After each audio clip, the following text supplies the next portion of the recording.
Assalamualaikum warahmatullahi wabarakatuh. Nama saya Danang Galih Prasetyo dari kelas R2A NPM 2022 Pada hari ini saya akan menjelaskan materi tentang tragedi Westerling di Pulau Sulawesi untuk memenuhi tugas yang diberikan oleh Pak Nur Fajar Absor untuk mata kuliah TIK.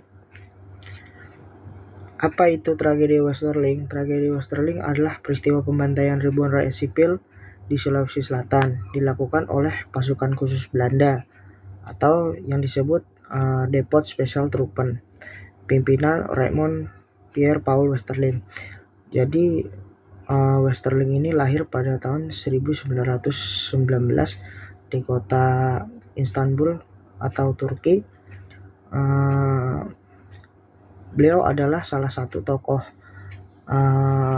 penjajah Belanda yang mungkin sangat dibenci karena dalam aksinya melibatkan sebuah kejahatan perang atau pembunuhan tragis, dan beliau mendapat julukan yaitu si Jagal dari Turki. Ini semua terjadi dalam kurun waktu 3 bulan, merenggut sekitar 40.000 korban jiwa. Latar belakang yang mendasari peristiwa Westerling ini adalah upaya pemerintah Belanda dalam meneror rakyat sipil Sulawesi yang mempertahankan kemerdekaan. Yang kedua yaitu ada tujuan pembantaian Westerling, yaitu membentuk negara Indonesia Timur, membentuk negara boneka berbentuk federal, dan menguasai kembali wilayah Indonesia sebagai daerah jajahan.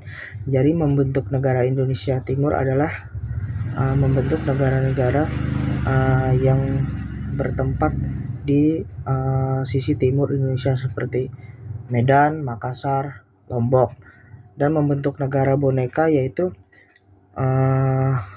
membuat Indonesia dalam upaya Westerling ini melakukan sebuah perpecahan di antara para rakyat.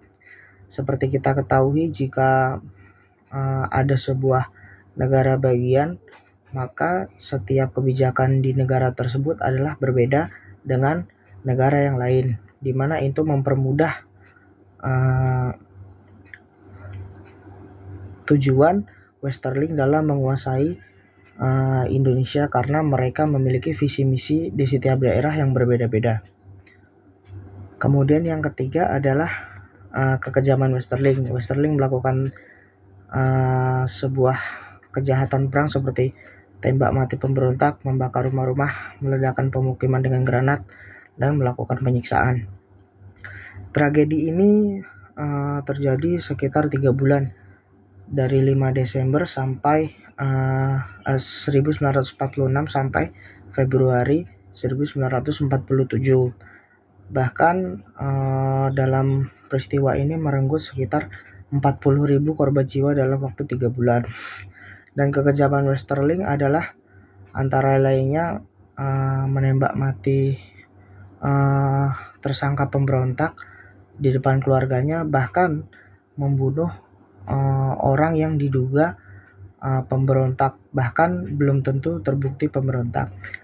Rakyat sipil ini dibunuh kisaran usia 15 sampai 60 tahun. Bahkan semua tentara yang ditemui di jalan juga ikut dibunuh dan mayatnya diletakkan di tengah jalan begitu saja. Kemudian akhir tragedi Westerling. Westerling gagal mengudeta Aksinya mengudeta pemerintah Republik Indonesia Serikat yang dipimpin Soekarno-Hatta pada saat itu, dan meninggalkan Bandung dalam keadaan kacau akibat aksi bersenjata APRA. Kemudian Westerling dihakimi atas dasar kejahatan perang dan dipenjara di Singapura karena membunuh 40.000 korban jiwa. Jadi sebelum dihakimi, Westerling sempat lari ke beberapa negara seperti Belanda dan Belgia dan Singapura juga. Westerling saat dihakimi, pemerintah Belanda melindunginya di negeri tempat ia hidup Belanda dipuja bak pahlawan, padahal dia adalah salah satu pelaku kejahatan perang. Dan pada akhirnya Westerling meninggal dunia pada tahun 1987 karena gagal jantung. Dan juga pemerintah Belanda melakukan tanggung jawab terhadap korban, yaitu dengan memberikan uang bantuan senilai 20.000 euro ke setiap korban. Tetapi belum 100% korban menerima karena pada saat itu kejelasan identitas para korban belum 100% benar. Ada yang sudah teridentifikasi dan ada yang belum. Terima kasih, cukup sekian. Mohon maaf jika ada salah-salah kata. Terima kasih untuk yang sudah mendengarkan, melihat, dan menyimak. Assalamualaikum warahmatullahi wabarakatuh.